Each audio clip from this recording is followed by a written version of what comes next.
前代罗布三兄妹为何只有美剑杀机没能变身奥特曼？臭朝阳又为何能蜕变为格力乔奥特曼？对于这两个问题，在上一期美剑杀机人物志中有过简单的提及，那这一期就来详细说说，保证你会对美剑杀机这个角色有更深的认知。而一切的一切要追溯到前代罗布三兄妹的身世故事，这在罗布 TV 中是没有提及的，但在罗布官方前传小说以灰色为名的蓝瞳少女中给出了答案。因为小说没有相关视频，所以采用类似的视频和图片，请大家见谅。前代罗布三兄妹的本名就是大哥罗索、二哥布鲁以及三妹格丽乔。他们出生在常年战争不断的行星商家，三兄妹在懂事的时候，父母就已过世，流浪之下来到了一个名为巴古巴巴之家的孤儿收容所。这里的院长是一个长相狰狞的蜘蛛型星人，他虽然明面上给这些失去父母的孤儿提供衣食住所，但在暗地里，他从外星人黑帮那接下各种脏活，并教孩子们战斗的方法，让他们去执行这些任务，从而获取相应的赏金。而且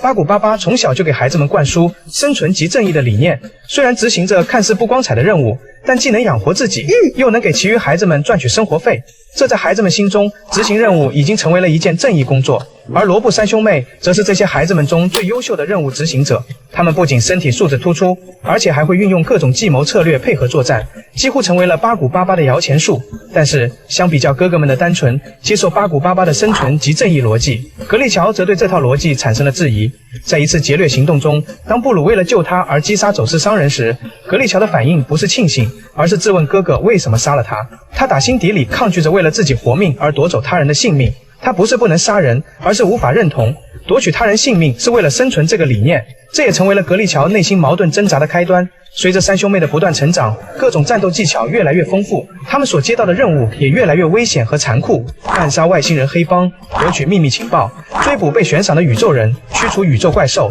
每一份任务都可以说是游走在死亡的边缘。而让格丽乔的精神世界彻底崩塌的是在行星东塔库上碧安卡的牺牲。这个原本的任务是消灭行星东塔库的怪兽孽龙。怪兽孽龙是此地村民们的守护神，他给人们制造森林，带去农作物，但也要求人们每10年提供活人祭品。三兄妹也恰好赶上了这个祭祀的时间点。但在调查途中，格丽乔遇到了一位名叫碧安卡的少女，而她正是被选为了这一次的祭品。不同于一路反抗命运、顽强活到现在的格丽乔，碧安卡不但没有感受到恐惧和害怕，反而以成为祭品为荣。不仅因为只有全村最漂亮的女性才有这个资格，而且能够让村民们得到守护神的庇佑。就在献祭的这一天，格丽乔下定决心要帮助碧安卡反抗命运，将生命掌握在自己手中。因为献祭的方式是怪兽孽龙将自己的要害生命之环移植到了活人祭品体内，活祭品为了保护生命之环会耗尽自己生命，在吐出生命之环后就会憔悴而死。所以三兄妹决定在上一任活祭品吐出生命之环的时候发起攻击。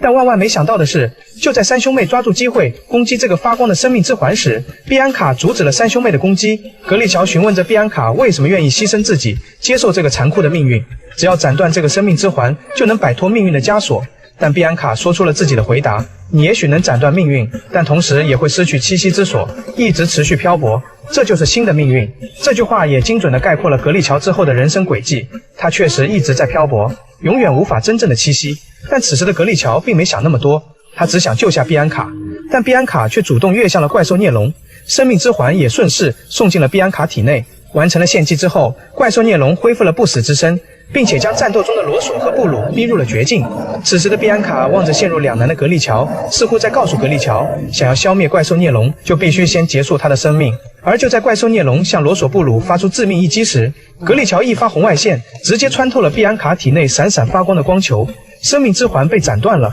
怪兽孽龙也就这样被消灭了。碧安卡死在了格丽乔的眼前，但此时的格丽乔似乎也被破坏了某种重要的东西，就是他对自己反抗命运者身份的确信。相比较哥哥们的率真，潜意识里将这些内化为正义。格丽乔则认为自己和那些掠夺者不一样，和碧安卡的死告诉他，他所坚信的反抗命运摆布的这种生存方式，同样是建立在别人的牺牲之上。这种对自身身份的怀疑，使格丽乔的内心始终蒙上了阴影。经过这一次任务后，罗布三兄妹的名声大噪，巴古巴巴甚至暗地里散播消息来吸引更多的肮脏勾当。然而，正因为罗布三兄妹之前暗中除掉过外星人的干部，使他们成为了对方的复仇对象。巴古巴巴为了避免牵连到自己，安排三兄妹前往偏僻的行星躲起来。但世上没有不透风的墙，他们为了躲避追杀，辗转了好几个星球，但没想到意外落在了一颗名为欧50的星球上。此前格力乔就听闻O50的战士之巅上能够获得超越人类的力量，得到那份力量的人被称为奥特曼，但那时罗索布鲁认为只是传言。可经过当地的居民弗拉乌的述说后，让格力乔相信了这个传说。也许得到那股力量就能实现没有牺牲的和平。弗拉乌还以为三兄妹是特地冲着战士之巅来的，甚至还为三兄妹提供供养设备和防寒服。可没想到外星人黑帮的追兵以弗拉乌为要挟，让三兄妹放弃抵抗。但谁都知道三兄妹的作战能力是超一流的，很快就将弗拉乌救出。他们保护着弗拉乌且战且退，居然来到了战士之巅的山脚下，面对源源不断的全副武装的追兵，甚至还有巨大的怪兽作为协助。三兄妹决定按照弗拉乌所说，翻过这座山从另一侧逃跑。他们首先将仅剩的供养防寒设备给弗拉乌穿上，并开始向山顶进发。可这座海拔1万米的山，越往高处风雪就愈加的凛冽，路也变得更加狭小陡峭。不过这也限制了敌人的追击，最终三兄妹凭借着顽强的意志以及保护弗拉乌的决心，平安无事地到达战士之巅。但在这块面积不大的山顶上，如今有一个难题摆在了三兄妹眼前，是依靠着高处迎击敌人，还是尽快向另一侧的山坡撤离？可全都撤离的话，会让敌人占据地形上的优势，因此三兄妹决定让弗拉乌从另一侧下山，他们来依靠地形优势阻挡敌人。如果和平需要有人牺牲的话，那么就由自己来承担。这让格力乔回想起了碧安卡的牺牲，也让他明白碧安卡正是抱着这样的决心，心甘情愿地接受残酷的命运。三人目送着弗拉乌从另一侧逃跑，并且开始整装待发，面对追击而来的敌人。即使三人最终牺牲，只要让弗拉乌安全活下去，那就足够了。而就在这个时候，天空中一个光之圆环缓缓落下，并且交给了三兄妹3个变身道具，正是罗布回旋闪光。但相比较哥哥们获得的火水晶和水水晶，格力乔的却是魔水晶。三兄妹立刻开始了变身，罗索布鲁成为了奥特曼，但格力乔却变成了怪兽格尔吉欧波恩。可此刻并没有多余的时间考虑这个问题，三兄妹利用自己获得的力量与追兵们展开了激战。当然，强大的力量使三兄妹获得了胜利。以上就是罗布三兄妹获得力量的艰辛历程。